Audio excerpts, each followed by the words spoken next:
Merci d'avoir poussé la porte du club de lecture de France Culture, un book club qui va vous emmener loin, très loin dans le temps, à un temps que seuls ceux nés au moins 30 000 ans avant notre ère peuvent connaître, à l'époque des premières civilisations du néandertalien, un ancêtre. En somme, un très vieux cousin qu'on ne connaîtrait pas très bien.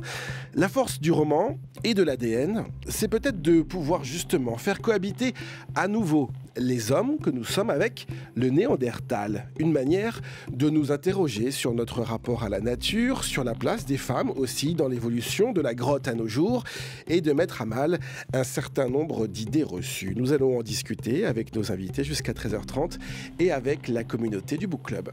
Alors là, on a face à nous l'espèce de transhumanisme inversé, où on a face à nous des êtres humains, enfin des êtres humains que nous ne sommes plus. Et donc, non, les femmes ne passaient pas leur temps à balayer la grotte, à juste cueillir, etc.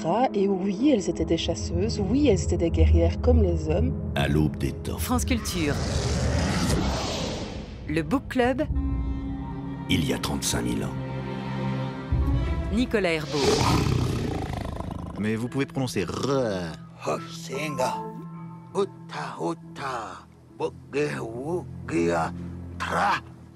Hashtag Book Club Culture. On comprend rien à ce que vous dites.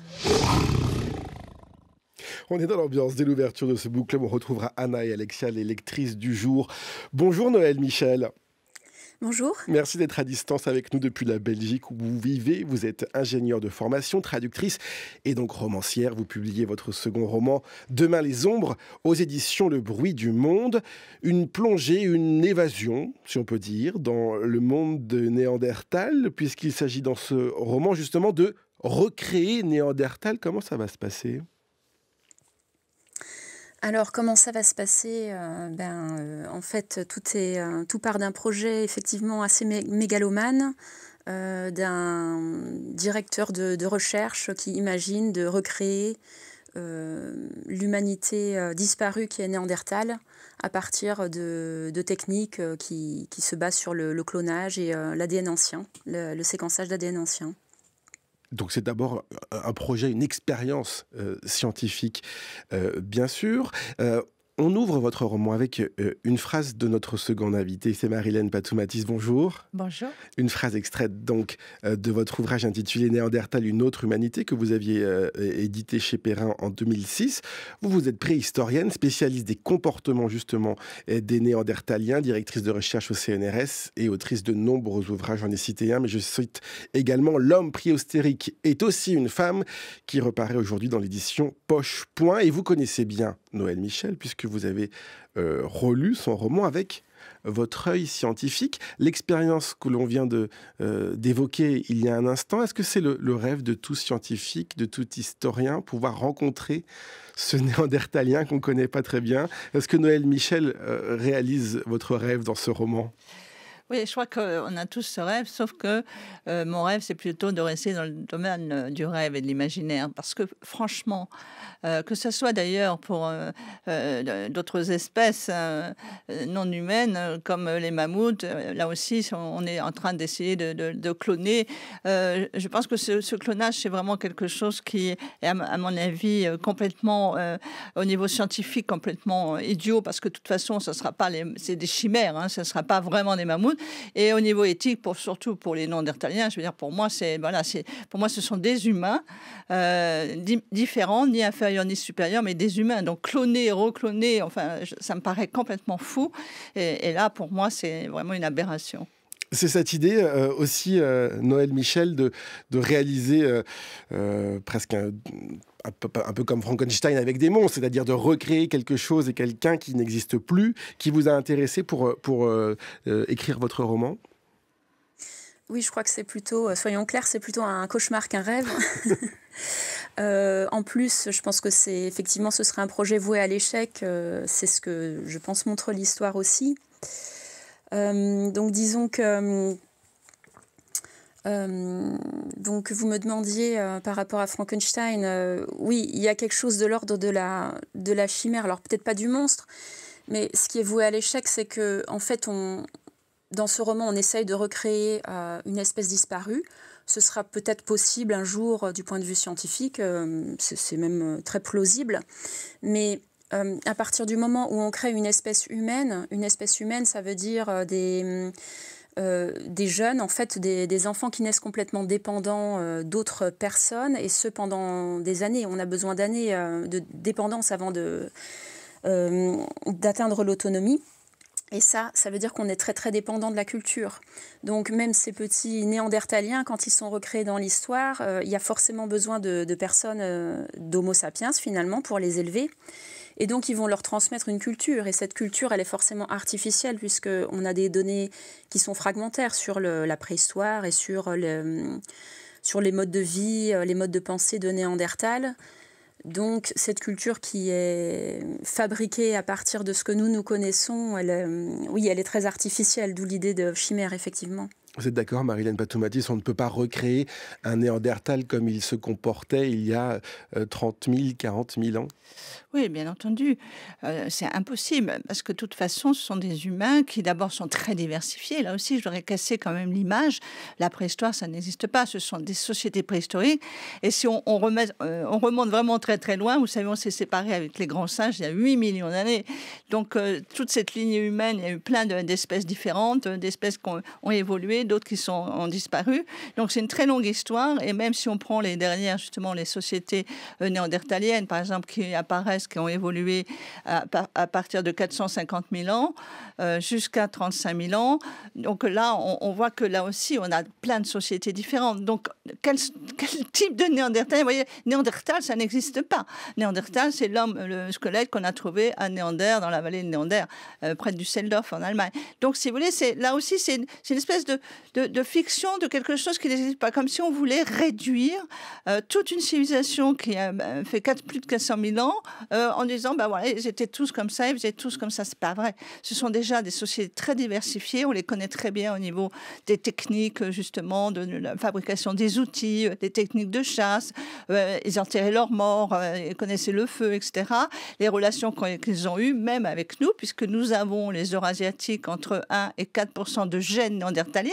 Donc, quelque part, on a leurs gènes. Donc, tout ça, vous voyez, donc on va faire quoi? On va prendre quoi? C'est même plus qu'une chimère, c'est une aberration, parce que on n'aura jamais ce que nous on recherche, et malheureusement qui est difficile à trouver au niveau des vestiges archéologiques lors des fouilles, c'est ce qu'ils pensaient, quelle était leur cosmogonie, leur imaginaire, le savoir technologique. On approche vraiment des choses assez précises, mais là, on ne sait pas. Donc là aussi, on va les faire penser à quoi, quel type de cosmogonie, on ne sait pas. Et c'est toutes ces questions, notamment que pose le roman de Noël Michel, Demain les ombres. On va évidemment raconter un peu l'histoire. On l'a dit, il y a cette expérience scientifique à laquelle va participer l'un des personnages qui s'appelle Eva, recréer ce Néandertal à partir d'un bout d'ADN, et cela va fonctionner. Mais cela, évidemment, coûte très cher, et pour financer ce projet, l'expérience va se transformer en télé-réalité que tout le monde regarde tous les soirs. On scrute la vie de cette société d'ancêtres, et cela pose évidemment beaucoup de questions. Et Anna, notre lectrice, a lu votre livre, Noël Michel. Voici ce qu'elle en retient. Alors, ce que j'ai adoré dans Demain les ombres de Noël Michel, et ce que j'aime d'ailleurs dans la dystopie et l'anticipation, c'est la diversité des sujets qu'il est possible d'aborder. Sans être de la science-fiction, Demain les ombres joue tout de même avec les codes de la littérature, avec un récit et une narration bien suivis. Mais c'est surtout les sujets abordés, les questions éthiques que l'on pose au lecteur qui le font réfléchir et qui font appel à son imaginaire.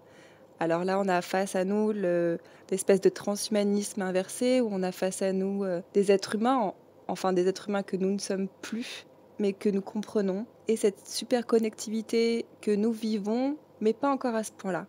Et donc, on est un peu tiraillés entre les deux. Surtout que c'est fait par le prisme d'une télé-réalité. Et nous qui connaissons ça, on se demande un petit peu jusqu'où est-ce qu'on serait prêt, comme téléspectateur, qu'est-ce qu'on serait prêt à voir? Est-ce que le contenu toujours plus violent nous arrêterait, même si la vie d'être humain était en jeu? Et je me demande si c'est pas là le fond que l'autrice veut questionner. Qu'est-ce qu'on serait prêt à accepter? Vous parliez de cauchemar, Noël Michel, tout à l'heure. Évidemment, ça pose cette question-là, de l'acceptation de cette création, cette créature. Oui, l'acceptation de la créature, disons que c'est vrai que ça pose tout un tas de questions aussi de nature éthique, sur les droits accordés par exemple à ces néandertaliens. Dans le roman, moi j'ai imaginé qu'on allait les mettre dans une sorte de réserve naturelle qui leur serait dédiée, où ils pourraient vivre en autarcie, un petit peu sous le prétexte de les protéger finalement de l'extérieur, mais en rajoutant les caméras pour en faire quand même un divertissement. Donc évidemment c'est aussi l'occasion de réfléchir à notre rapport au divertissement. Et puis il y a aussi des questions qui nous interrogent évidemment sur notre société, sur comment est-ce qu'on regarde notre société. Et c'est en quelque sorte une rencontre exceptionnelle que vous arrivez à recréer. Et on dit dans le roman que ça peut nous aider à éradiquer le racisme, le sexisme et les formes de discrimination qui sont basées sur la différence. On voit ces Néandertals reconstitués comme une forme de miroir de notre société aussi. Oui, tout à fait. C'est-à-dire que l'idée de cette humanité plurielle, moi, c'est ça qui m'intéressait de faire dans ce livre. C'était de recréer finalement une espèce humaine, parce que je pense que le fait qu'on soit seule espèce dans notre genre, ça a eu une grande influence sur notre représentation du monde et sur notre rapport à l'altérité. Donc c'était un petit peu la question, qu'est-ce qui se passe si un autre comme Néandertal fait son apparition? C'est un autre qui est malgré tout très semblable, mais quand même différent par certains aspects, ni inférieur ni supérieur. Donc quelle place on lui fait? Mais après ce sont des questions ouvertes. Est-ce que finalement si d'autres espèces humaines avaient survécu aujourd'hui, est-ce qu'on aurait des sociétés plus ouvertes, moins racistes, ou l'inverse? Finalement on n'en sait rien. Et donc, oui, Il y a dans votre roman aussi ce personnage d'Eva. Vous parliez des questions éthiques il y a quelques instants. Anna aussi, notre lectrice, en parlait. Je me tourne vers Marilène Patoumatis. Est-ce que vous vous êtes reconnue, vous, dans le personnage d'Eva, qui est cette scientifique qui connaît tout des nouvelles technologies de clonage et qui se pose la question dès le début du roman, est-ce que je vais ou pas dans ce projet, dans cette expérience un peu folle?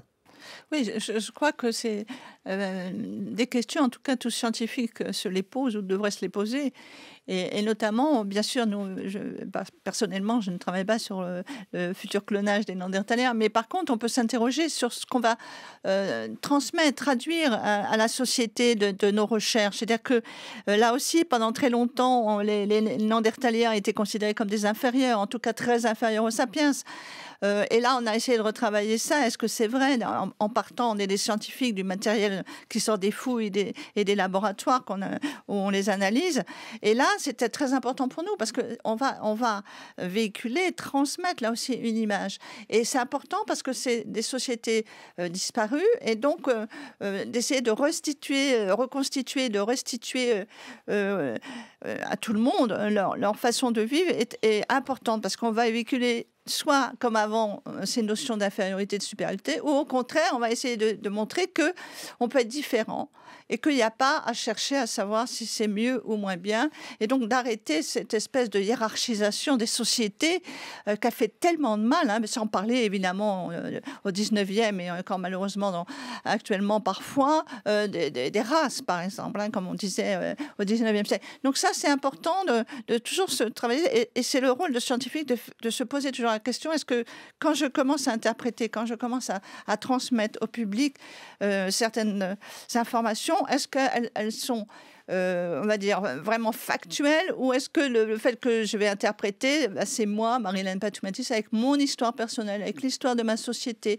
au temps présent, et non plus 19e, etc. Est-ce que tout ça ne joue pas pour donner une fausse image aussi? Et on est toujours à travailler cette question. C'est pour ça que c'est important d'avoir aussi des romans, parce que bon, moi j'écris des essais, et vous savez comment sont toujours les collègues, très attentifs à ce qu'on va dire, parce que bon, voilà, il faut être respecter ceci, respecter cela au niveau scientifique, ce qui est vrai, mais on ne peut pas aller aussi loin qu'un romancier. Et ce romancier, et notamment, je pense à Noël, permet justement d'aborder ces questions d'une façon plus franche, quelque part, et de poser peut-être des questions qui sont plus politique au sens de la société. Et je crois que ça, c'est quelque chose d'important. C'est, je crois, une recherche commune, quelque part, et l'entente entre, justement, des écrivains, des écrivaines et des scientifiques. Ça me paraît intéressant, cette collaboration. Ça permet, comme dans les expositions, moi, j'ai eu la chance de faire une exposition sur Néandertal au musée de l'Homme. Ben là, c'est pareil avec les muséographes, de discuter pour ce qu'on va montrer au public, comment on va le montrer, etc. Ce dialogue permet d'aller plus loin, à mon avis, dans la réflexion au niveau de la société dans laquelle on vit. Vous êtes passionné de sciences, Noël Michel. Je l'ai dit, vous avez une formation d'ingénieur aussi. Qu'est-ce que ça vous a permis d'être dans la peau de la romancière, cette fois-ci, sur ce sujet-là? Vous vous êtes pas mis de barrière? Alors c'est vrai que moi je suis de formation scientifique à la base et oui, la science, ça nourrit aussi mon imaginaire et mon envie mes envies quand j'écris de la fiction. Donc après,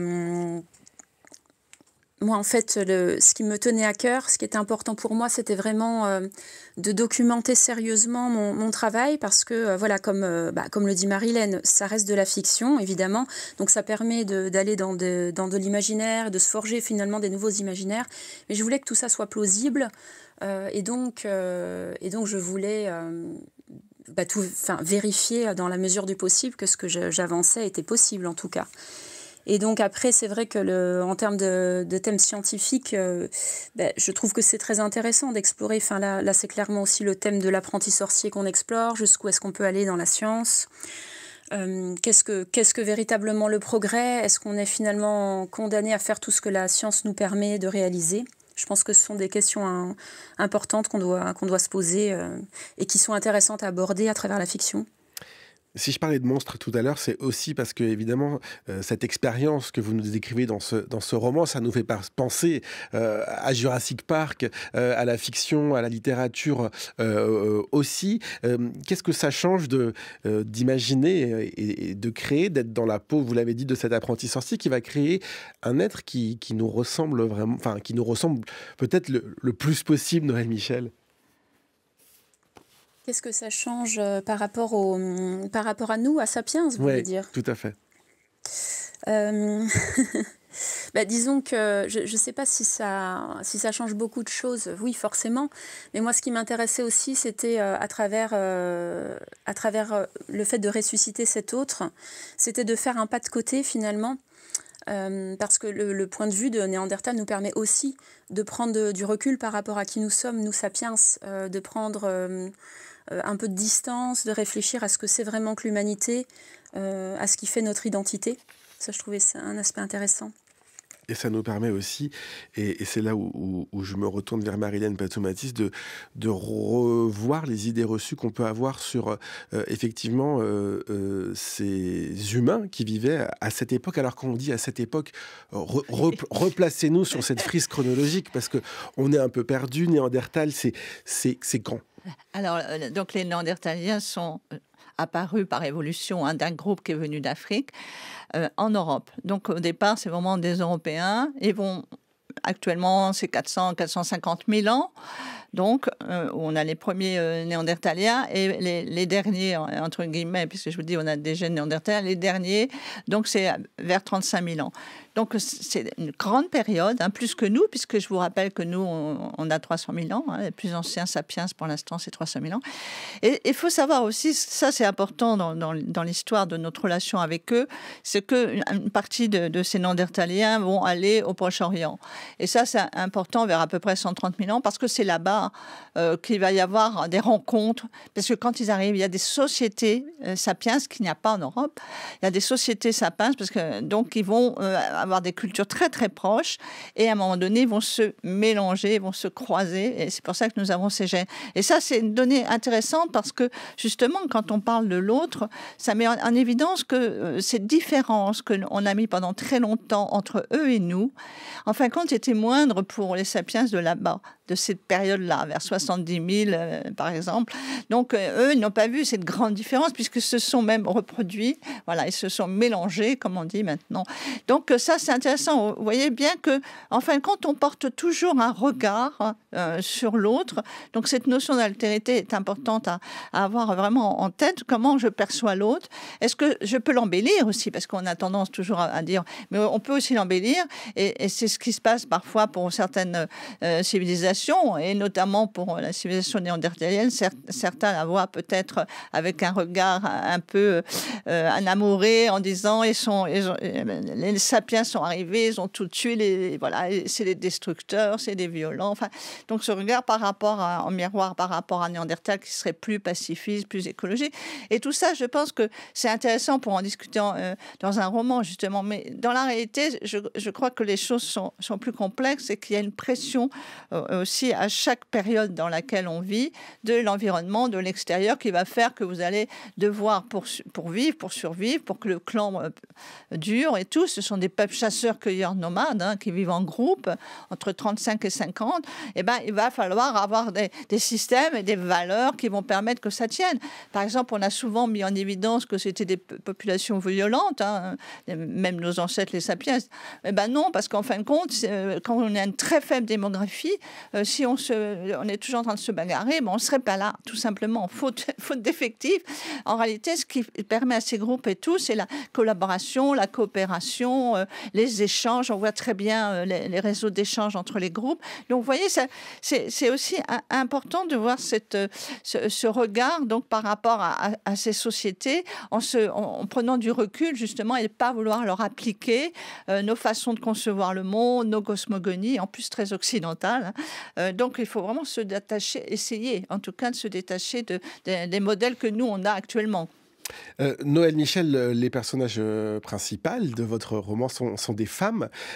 Ça aussi, ça vous a surpris quand vous avez travaillé sur cette thématique-là, parce qu'on a dans l'imaginaire, et on va le voir dans un instant avec Marilène Patomatis, mais un monde préhistorique très masculin, très viril.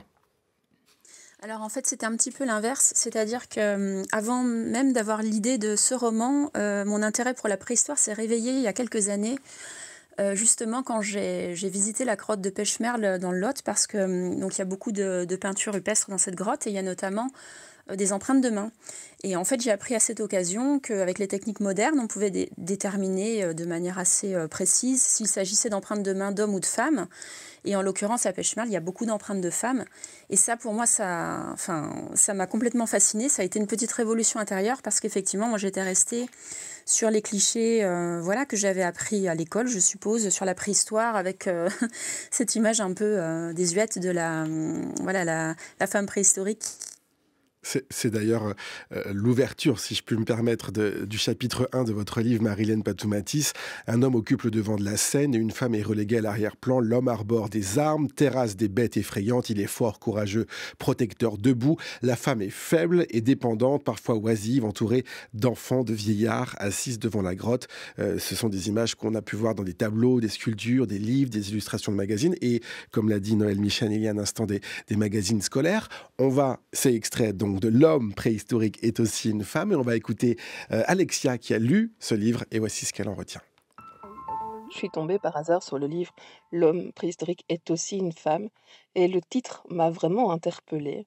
Et donc je l'ai acheté et j'ai commencé à le lire, et l'autrice est franchement très douée parce que elle fait un peu l'histoire du patriarcat, etc. Mais le passage que j'ai vraiment préféré, c'est quand elle explique que les squelettes qui ont été découverts avec des armes, etc., en fait, ont été attribués à des hommes. Évidemment, les hommes sont des guerriers. Et en fait, après analyse ADN, il s'avère que ce sont des femmes. Et donc, non, les femmes ne passaient pas leur temps à balayer la grotte, à juste cueillir, etc. Et oui, elles étaient des chasseuses, oui, elles étaient des guerrières comme les hommes. Elle explique aussi la découverte de la propriété, ce qui a donné lieu au patriarcat. Donc non, le patriarcat n'est absolument pas du tout inné. Et ça fait du bien de savoir qu'effectivement le patriarcat n'est pas inné du tout et qu'on nous l'a imposé depuis mais des millénaires en fait. Marilène Patoumadis, sur cette lecture, ça paraît tellement évident, c'est ce que disait Noël Michel il y a quelques instants. On nous a appris ça à l'école, et en fait, on s'est trompé. C'est-à-dire que ce que je pense, là aussi, c'était une vision qu'on a, un modèle qu'on a voulu appliquer, un modèle de nos sociétés du 19e, du 20e siècle, qu'on a voulu absolument appliquer sur ces sociétés-là, qui sont des sociétés lointaines, des sociétés différentes, avec une économie, une cosmogonie, et probablement tout ça, c'était très différent. Et je pense que, voilà, c'est une fois de plus, c'est de absolument se mettre, nous, en avant. C'est-à-dire que de ne pas penser que peut-être le système était différent, la façon de vivre. Et que peut-être leur société, en tout cas dans certaines de ces sociétés, je rappelle, parce que ça me paraît très important, justement, la préhistoire n'existe pas, ce sont des sociétés préhistoriques. Et peut-être que dans des sociétés, je pense à des sociétés qui étaient en Chine, Sapiens, mais en Chine, ou bien en Afrique, etc. Pourquoi voulez-vous qu'ils aient un système social qui soit identique au système qu'il y avait au 19e ou au 20e siècle. Donc non, c'est très lointain. Et surtout, ce qui est important, c'est que j'ai découvert en travaillant sur ce sujet que tout ça reposait sur quasiment rien. C'est-à-dire que les faits archéologiques ne peuvent pas montrer, dans un sens comme dans l'autre, ne peuvent pas montrer, par exemple, quand vous avez un outil taillé, vous pouvez tout dire sur cet outil, mais vous ne pouvez pas savoir qui l'a façonné, qui l'a fabriqué. Personne ne peut le dire actuellement, aucun scientifique ne peut le dire. Mais on partait du présupposé, voire des préjugés pour certains, que c'était forcément des hommes. La même chose pour l'art préhistorique, la même chose pour les grandes inventions comme le feu, etc. On représente toujours des hommes qui font ça. Et là, pour moi, ça repose sur rien. Alors pourquoi ça a perduré? Parce qu'on n'est plus au 19e siècle, au début 20e. Ce qu'il faut dire, c'est que c'est une science qui est assez jeune, qui date du exactement, milieu du 19e tout siècle, et qui était à l'époque réalisée majoritairement par des hommes. Et donc, les hommes ont plaqué leurs idées, ce qu'ils vivaient, leur façon de vivre sur ces sociétés-là. Exactement. On va dire que la discipline, c'est au milieu du 19e siècle, ça prend corps, la discipline de la préhistoire. Et à l'époque, de toute façon, il n'y a pas vraiment de préhistoriens de métier, mais ce sont des hommes uniquement. Les premières femmes pour la préhistoire, ce sera 1950. Et donc, le regard va être masculin. Et en plus, c'est en Europe occidentale que ça se passe. Donc, c'est là aussi, même si on fait des choses en Afrique, etc., là, c'est le regard en Europe occidentale. Donc, tout ça va perdurer. Et en fait, quand je me suis aperçue que ça reposait sur rien. Évidemment, on ne peut pas dire non plus pour beaucoup de choses si cet outil a été fait par des femmes, mais pourquoi voulez-vous absolument ne pas penser que dans certaines sociétés, c'était les deux, dans certaines sociétés plutôt les hommes, dans d'autres plutôt les femmes, qui faisaient telle et telle activité? Pourquoi voulez-vous que les activités soient dès le départ, dès ces périodes très anciennes, soient déjà genrées? Ça, c'est quand même un terme très moderne, c'est quand même quelque chose de très moderne. Donc voilà, c'est tout ça qui m'a interrogée, et c'est surtout ça, dire que c'est remettre à sa juste place les femmes. Et c'est ce qu'on retrouve dans votre roman, Noël Michel. Vous moquez cette vieille idée selon laquelle donc, ce sont les hommes qui peignaient, qui chassaient, pendant que les femmes les attendaient gentiment dans la grotte en train de s'occuper des plus jeunes. Oui, complètement. Évidemment, c'était l'idée effectivement d'explorer un peu ces imaginaires sur les femmes de la préhistoire, puisque je trouve qu'on l'a pas suffisamment fait jusqu'à présent finalement. Donc c'est vrai que c'était intéressant de le faire à travers la fiction, aussi avec une chamane. Et puis ce que je trouvais intéressant, un petit peu en forme de clin d'œil, c'était justement d'avoir ce clan de Néandertaliens qui grandit avec une culture qui lui a été transmise par des scientifiques, donc des Homo sapiens comme vous et moi, et qui à un moment donné vont s'en détacher et se réapproprier cette culture finalement.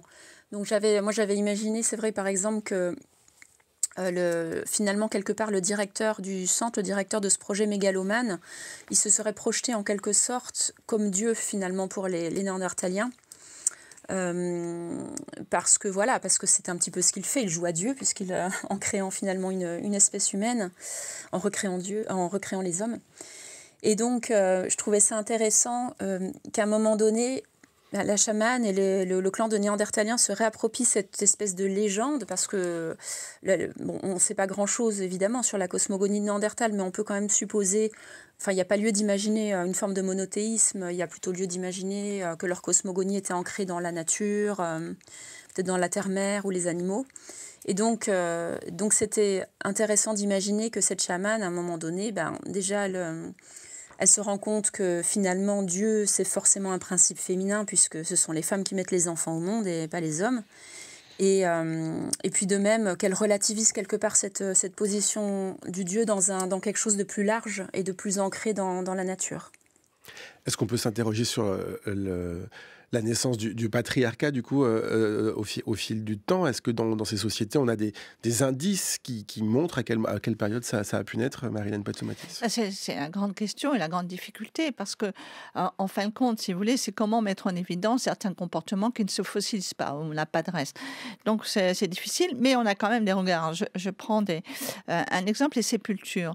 Personnellement, en étudiant les travaux de mes collègues sur les sépultures, je n'ai pas vu de différence entre les sépultures masculines et féminines. Il n'y en a pas plus d'hommes que de femmes, et avec le mobilier funéraire non plus.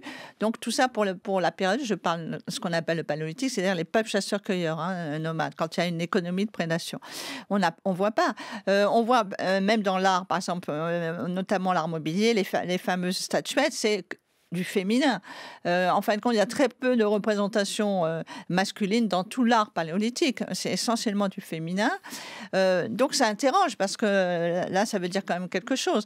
Là, on parlait de la naissance, la fécondité, etc. Bon, le rôle de la femme, parce que ces groupes humains n'ont pas de bien à transmettre. Chacun a des choses personnelles, mais il n'y a pas ce qu'on va voir après au néolithique. Donc la seule chose qu'il y a à transmettre, c'est le savoir, la connaissance du clan, la perpétuation de ce clan. Et donc là, ce qu'ils voient, eux, surtout, c'est que l'enfant, il sort du corps de la femme.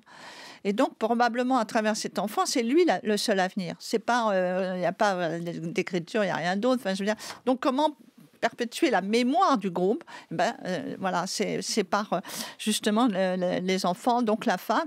Donc l'importance dans ces sociétés de cette fécondité pour transmettre ces biens. Alors qu'après, quand on va avoir une société qui va arriver petit à petit, qui va transformer complètement le modèle, notamment social et sociétal, c'est avec l'arrivée de la domestication, d'abord la sédentarisation et en plus domestication des plantes et des animaux, où là, on va avoir un changement important. Il va y avoir des transformations dans les sépultures. Dans l'art, on va voir apparaître beaucoup d'hommes, et puis on va voir apparaître des grandes figures, donc peut-être des dieux. Donc tout va, au fur et à mesure, tout va changer à travers cette grande période, progressivement. Et probablement que l'apparition, en tout cas la domination des hommes sur les femmes, apparaît probablement dans cette période. Voilà. Pour certains, c'est vraiment ça qui va transformer, parce qu'il va y avoir une division du travail qui va être plus marquée, peut-être au départ sociale, et après plus genrée, sexuée. Dans votre roman, Noël Michel, il y a aussi ces trois âges qui sont racontés, l'âge de pierre, l'âge de plastique et l'âge de souffle. C'est évidemment aussi une réflexion autour de notre rapport à la nature, et vous vous interrogez comment est-ce qu'on est passé de ces Néandertaliens qui vivaient avec la nature, qui vivaient de la nature, qui cohabitaient avec la nature, à notre humanité qui tente de la domestiquer. Oui, je crois que c'est un thème important du roman qui est apparu en fait quelque part pendant l'écriture. C'était un peu intrinsèque en fait, c'est-à-dire qu'en voulant décrire la façon de vivre de ce clan de Néandertaliens sur le mode des chasseurs-cueilleurs, donc dans un rapport étroit avec la nature, il y avait forcément un contraste saisissant qui s'établissait avec le mode de vie des sapiens, puisque comme on est dans une dystopie, donc je parle d'un futur où c'est vrai que j'imagine, disons qu'on continue un peu sur notre lancée, et donc il y a de plus gros problèmes de pollution liés au réchauffement climatique, etc. Et donc, quelque part, encore plus de distance avec la nature qu'aujourd'hui. Donc c'est vrai que je trouve que c'est intéressant de... Enfin, Néandertal, le personnage fictionnel de Néandertal, c'est intéressant pour ça aussi. C'est pour son rapport particulier à la nature, parce que ça nous permet aussi de réfléchir à notre rapport à nous. Et ça, c'est par exemple un des apports que j'ai eu très important de Marilène quand elle a relu mon manuscrit, c'est que elle a réussi à me pointer voilà, comment, de quelle façon finalement cette relation à la nature était peut-être plus forte chez Néandertal que chez Sapiens. Et moi, ça m'a permis de creuser cette réflexion-là. Et j'ai par exemple une scène voilà, où donc Lune Rousse, qui est une néandertalienne, discute avec Adam, qui est un Homo sapiens. Et en fait, Adam lui parle d'un animal, d'un loup, et Lune Rousse ne sait pas ce que c'est, puisqu'il n'y en a pas dans la réserve naturelle où elle vit. Et donc Adam, à un moment donné, il va prendre un bâton pour tracer l'image du loup dans le sable. Et Lune Rousse est prise de dégoût, en fait, presque d'une sorte de nausée, parce que pour elle, c'est impensable, en fait, de dessiner l'image d'un animal, c'est déjà commencer à se l'approprier et à avoir de l'emprise sur lui. Et donc, je pense que ce rapport de Néandertal qui est beaucoup plus... comment dire chez Sapiens, c'est pas forcément d'ailleurs une histoire de domination, c'est une histoire aussi de catégorie, de classification. Et du coup, le fait de classifier, etc., ça fait que Sapiens a tendance à s'extraire de la nature, de faire un pas... Et ce sont de côté, finalement. Toutes ces questions que vous posez dans votre roman Demain les ombres, Noël Michel. Merci beaucoup d'avoir été avec nous en direct, en distance depuis la Belgique où vous vivez. Demain les ombres paraît aux éditions Le Bruit du Monde. Et merci à vous, Marie-Hélène Batoumatis. Merci d'être venue dans le studio de France Culture. L'homme préhistorique est aussi une femme qui reparaît aujourd'hui dans l'édition de Poche Point. Et on met toutes vos références sur le site de franceculture.fr. L'épilogue dans un instant, mais d'abord Charles Danzig. Alfred Jarry a vécu à la grande époque de l'anarchisme français. Pendant que les vitrines de Paris explosaient sous les bombes de Ravachol, Alfred Jarry lançait des bombes de comique. Le comique est une manière invisible de saper la coutume, invisible par excès de visibilité. Il est tellement grossier qu'on ne peut pas penser qu'il ait d'autre ambition que de faire rire. Elle serait déjà très honorable, tout dépendant de la manière dont on fait rire. Rabelais, qui est le père d'Alfred Jarry, nous a bien montré cela. Un intellectuel, mieux, un artiste qui, feignant de raconter des invraisemblances, sert la cause de la liberté de penser.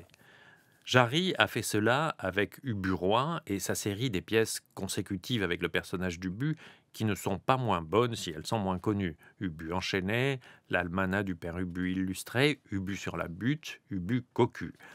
Monsieur Ubu, comme on sait, est roi, puis ancien roi de Pologne et d'Aragon, comte de Mondragon, comte de Sandomir, marquis de Saint-Grégoire et enfin esclave. L'idée de génie au départ d'Ubu est d'en faire une pièce de marionnette avec cet Ubu ressemblant à une betterave cuite. Exagération qui cachait le vrai sérieux de l'œuvre. Jarry n'aurait jamais pu composer une pièce d'apparence sérieuse contre le pouvoir. Là, pendant que les bourgeois compassaient s'étouffer de scandale à entendre Ubu dire « merde », explosait cette bombe contre la tyrannie. Ubu restera comme Pantagruel. Ubu restera comme Falstaff. Ubu, c'est ce pleutre de Falstaff qui serait devenu roi. Sa devise pourrait être « cupidité, vantardise et lâcheté ». Quant à sa femme, qui le vole et tente de le trahir, elle est une Lady Macbeth boueuse. La référence à Shakespeare est si évidente que, à la fin d'Ubu Roi, Ubu et sa femme arrivent près d'un château, et quel est-il ? Le château d'Elseneur. Une des répliques les plus comiques de la série des Ubu est celle où, après des échanges d'injures continuels, la mère Ubu dit « Il n'y a qu'un parti à prendre, père Ubu ». Et Ubu lui répond « Lequel, mon amour ?»